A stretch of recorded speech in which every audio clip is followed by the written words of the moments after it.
Hello everyone, today let's learn about a very useful measuring tool, the Vernier caliper.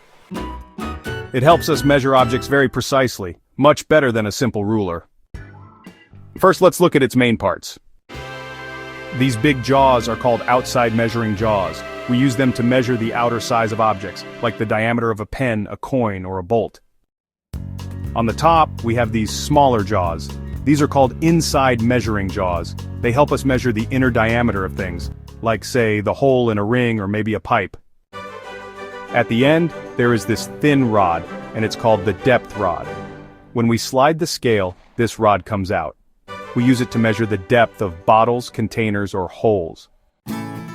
Here, we have the main scale, which is just like a normal ruler marked in millimeters and inches. Attached to it is the Vernier scale, a small sliding scale that gives us extra precise readings. This is the locking screw. Once we measure something, we can lock the jaws in place so the reading does not change. We also have a clamping lever, which helps us move or fix the slider easily. Now let's see how to measure an object practically.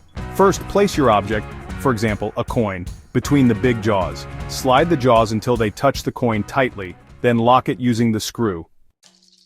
Next, read the value on the main scale. Then check the small Vernier scale for the extra fraction. Finally, add both values to get the exact measurement. Let's quickly recap. And that's it! Now you know how to use a Vernier caliper to measure different things very accurately.